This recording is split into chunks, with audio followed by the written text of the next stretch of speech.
bom dia. E onde nós estávamos? Olha, na parábola dos vinhateiros homicidas, eu estava falando sobre o absurdo desta parábola. Essa parábola aí só tem significado no texto, porque realmente é um absurdo. A parábola anterior não é absurda. Não. Um pai chamar um que diz não e depois se arrepende e vai, e chama outro que diz sim e o chama até de senhor, Kyrios, mas depois não vai. Isto é compatível com a realidade, mas isto aqui não. Nenhuma pessoa equilibrada faria uma coisa dessa. Faria um negócio desse. E depois de tudo ele envia o filho, dizendo consigo mesmo, talvez respeitem a meu filho. Mandaria o exército lá. Mas é isso que vai fazer. É que não acabaram de ler, não sei quem leu na semana passada. Sim. Mas é isso que vai fazer. Sim, por que não fez antes? Pois é, era o que devia ter feito de primeiro, né? Leia, continue a ler, onde pararam lá na semana passada. Eu não me lembro exatamente onde foi. Então nós lemos até o versículo 39, né?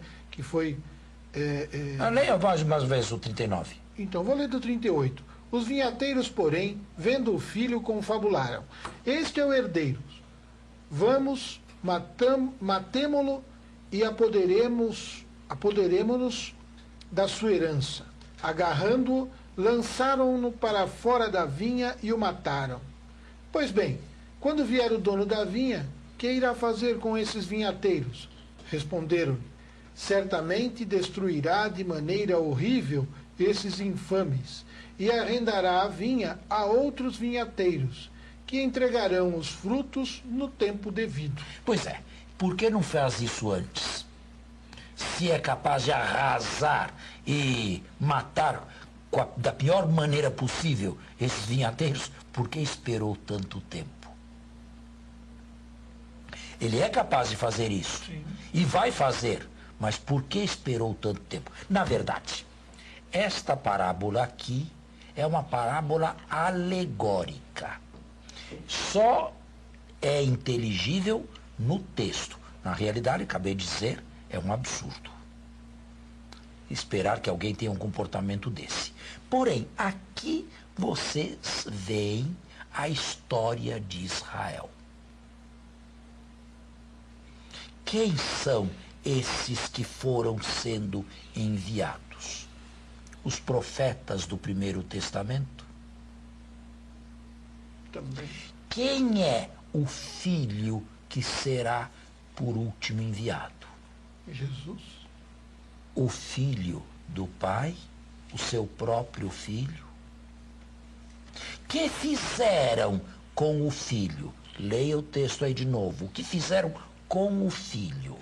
Agarrando, lançaram-no para fora da vinha e o mataram. Lançaram-no, agarraram-no, lançaram-no para fora da vinha. Jesus foi crucificado fora de Jerusalém. E o mataram. Bem, quando o senhor diz que essa é uma parábola alegórica, então quer dizer que o próprio Mateus colocou... Não. Alegórica quer dizer que cada coisa aqui tem um significado lá direto na história. Tá. Os primeiros são os primeiros profetas, os segundos são os últimos profetas, quem sabe João Batista, e, finalmente, o filho que foi morto fora da vinha. O Gólgota não está em Jerusalém? Não, atualmente estava, no tempo de Jesus não.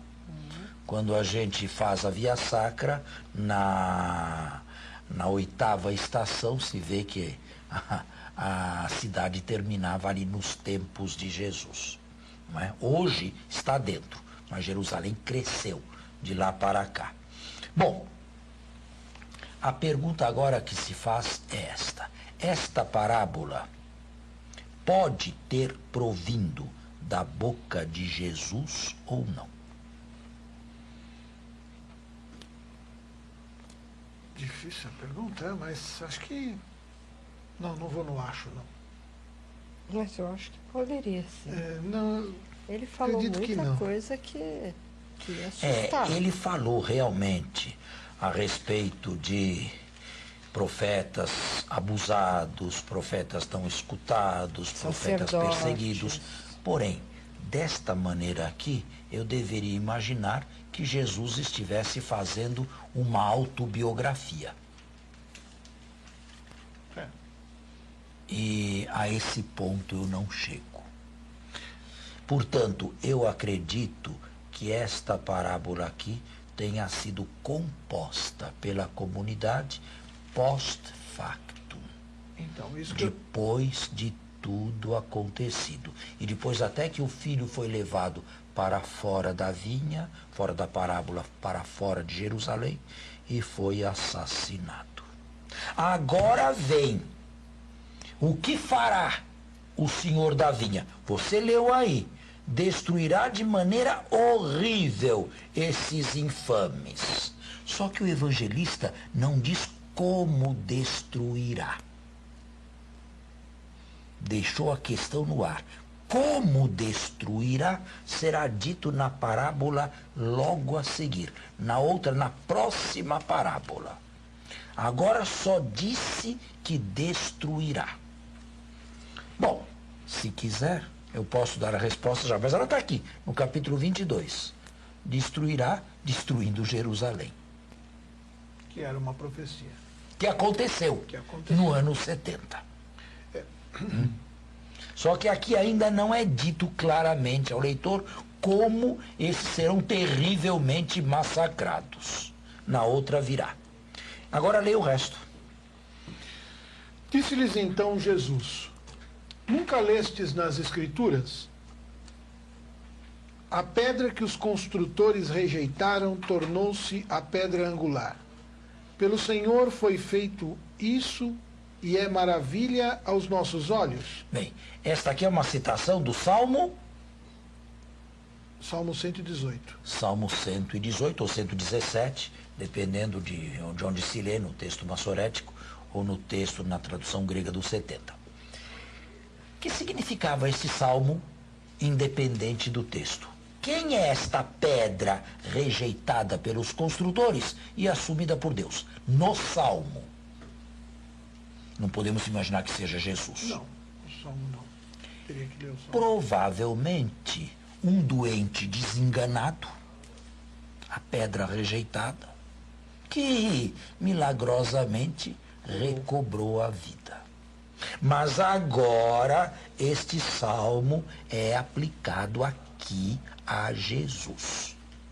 Isto significa que a comunidade fez tesouro do Salmo 118. E exatamente nesse versículo. Porque viu uma alusão, no caso de Jesus, ele também, uma pedra rejeitada, que Deus foi buscar na lata do lixo, onde eles puseram, e colocou-a como pedra de sustentação de um edifício. Podemos terminar? Continue. Por isso vos afirmo que o reino de Deus vos será tirado e confiado a um povo que produza seus frutos. Note bem, quem é esse povo que produz fruto? Sejam os gentios, né? Não. Se fossem os gentios, em francês se diz tout court, né? sem mais, Mateus teria dito isto aqui de outra maneira. Mateus teria dito claramente, não teria dito um outro povo. Teria dito aos gentios, aos pagãos. Não, aí seriam os cristãos. Quem seria esse outro povo?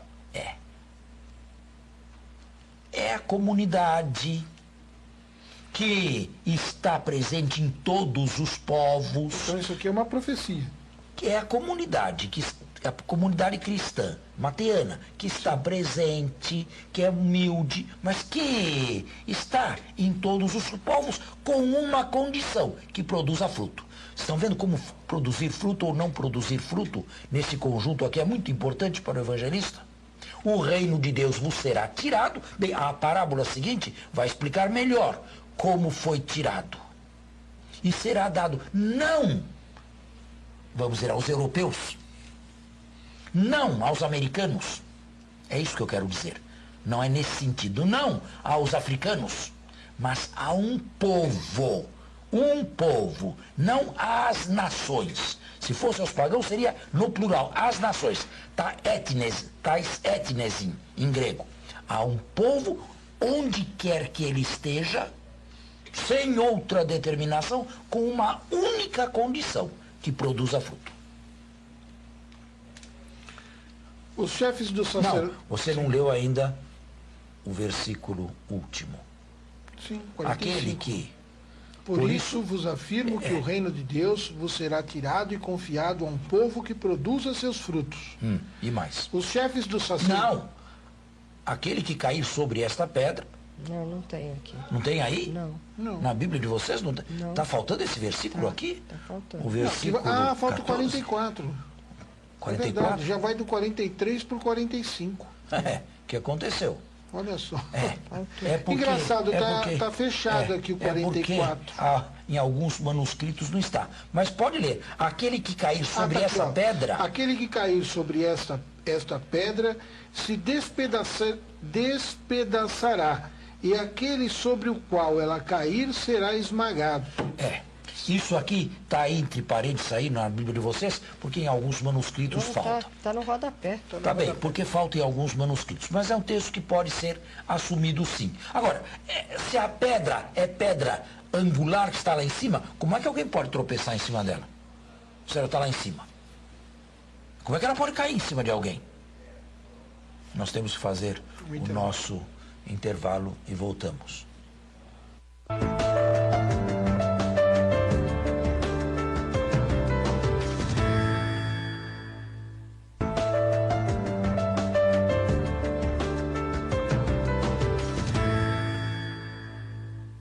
Então estamos de volta.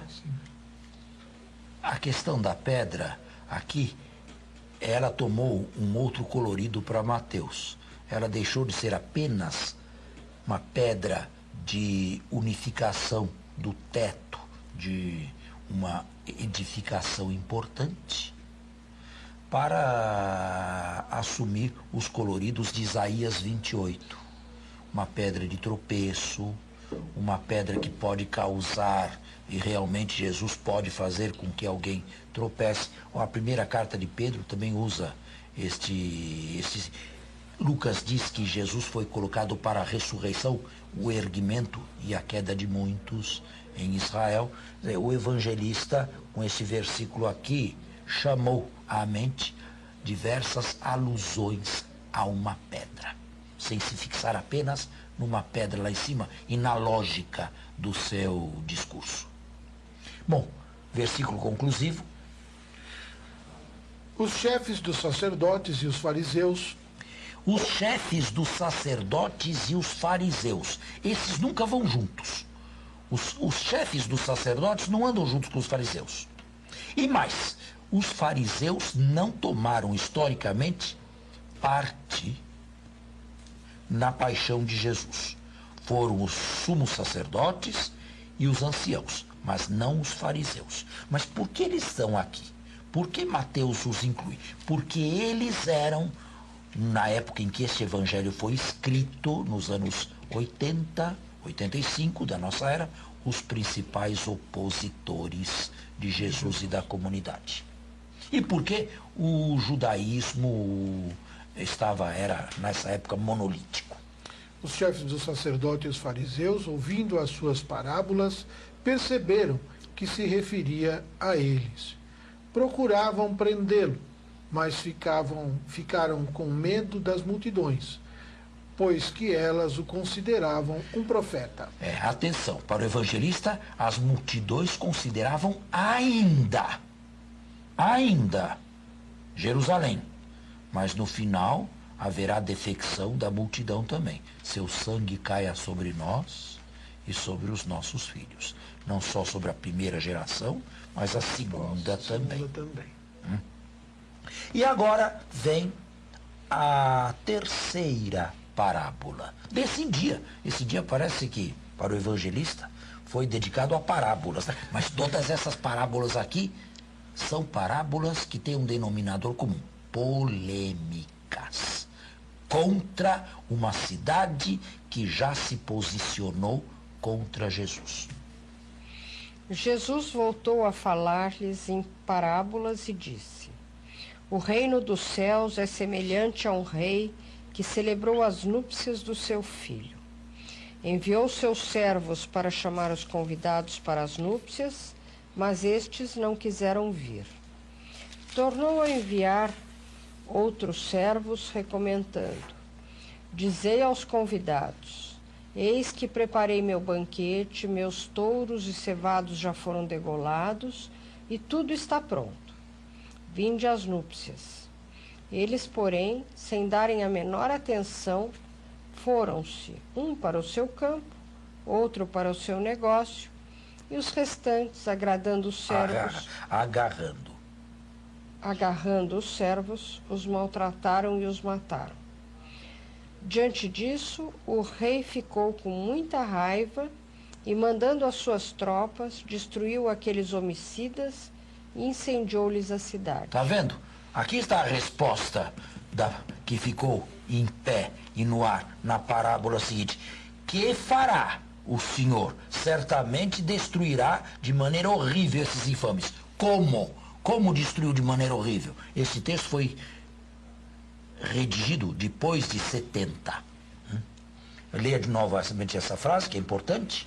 Diante disso, o rei ficou com muita raiva e, mandando as suas tropas, destruiu aqueles homicidas e incendiou-lhes a cidade. É uma alusão implícita, porém clara, ao que aconteceu no ano 70 pelos romanos a Jerusalém. Eles primeiro entraram, depois incendiaram a cidade. Completamente. Vespasiano e Tito. Em seguida... E os judeus tiveram um último baluarte de defesa em Massada. 2 anos depois, 72, liquidaram-se também.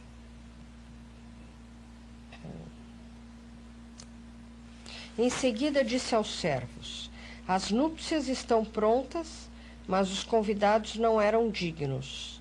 E depois as encruzilhadas e convidai para as núpcias todos os que encontrardes.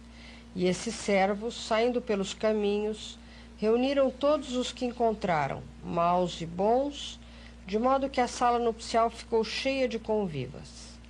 Quando o rei entrou para examinar os convivas, viu ali um homem sem a veste nupcial e disse-lhe: amigo, como entraste aqui sem a veste nupcial? Ele, porém, ficou calado. Então disse o rei aos que serviam: amarrai-lhe os pés e as mãos e lançai-o fora nas trevas exteriores. Ali haverá choro e ranger de dentes. Mais uma vez, esses últimos versículos aqui são absolutamente inaceitáveis. Chama qualquer um, chama todo mundo da rua e depois vai... de um. Exatamente. Reclamar de um que não estava bem trajado, mas ele não sabia. Nem sabia que ia na festa? Que isso? Pela primeira vez, o nosso público tem que entender essas incongruências. O que significa que esses versículos, o versículo 11, começa... o versículo 11 e 13 são acréscimos. A parábola termina em 10. Terminou em 10. Não tem sentido os versículos 11 a 13. São acréscimos posteriores. Agora, a pergunta primeira que eu faço é esta: a parábola é positiva ou negativa? Se insiste mais nos primeiros que não foram ou nos segundos que encheram? Acho que nos segundos que encheram. Nesse caso, a festa aconteceu. Apesar de certos incidentes, o final foi feliz. Mas eu acredito que no contexto essa explicação não caiba, porque ela deixaria de ser uma parábola polêmica para ser uma parábola de final feliz. Eu acredito que a parte, que a insistência, o acento tônico, vamos chamar assim, vamos dizer que o acento tônico está na primeira leva de convidados que não aceitou, e não na segunda leva que aceitou. Esta é a primeira pergunta e o primeiro esclarecimento. Portanto, o acento tônico cai nos primeiros, não nos segundos. Segundo, quem são os primeiros e quem são os segundos? Falando assim de uma maneira até um pouco Há simplista, muita coisa aqui que pode um pouco significar. simplista seria a segunda, Os primeiros os cristãos. foram. Os cristãos. A segunda turma que foi, os convidados, os cristãos. Para a festa eles foram E o os primeiro? primeiros, né? Os israelitas lá, os judeus, que não aceitaram. Assim, de uma maneira simples, eu imagino que isso dá para explicar Só muito que mais. não posso aceitar essa explicação por um motivo. Quais são as alegações desses convidados? Lucas é mais claro até do que Mateus. Quais são? O que alegaram? Alegaram que estavam ocupados, tinham outras coisas para fazer. Um foi cuidar do touro, o outro foi cuidar Não do é negócio. motivação religiosa. Não, não essa. Então, elimina essa possibilidade. Tá certo. Se fosse realmente, se devêssemos pensar em Israel e cristãos, a motivação deveria Seria ser outra. de ordem religiosa. Então, devemos procurar uma outra pista de solução. Só de uma luta Quem são? grande aqui. Quem são esses primeiros? Essa primeira onda e esta segunda onda. Os que foram realmente na festa foram aqueles que não teriam sido inicialmente convidados. Bom, em primeiro lugar, olhem bem a parábola. Aqui se trata de um convite real. Não é qualquer um que faz um convite, é um rei. Um rei normalmente não chama gente da rua.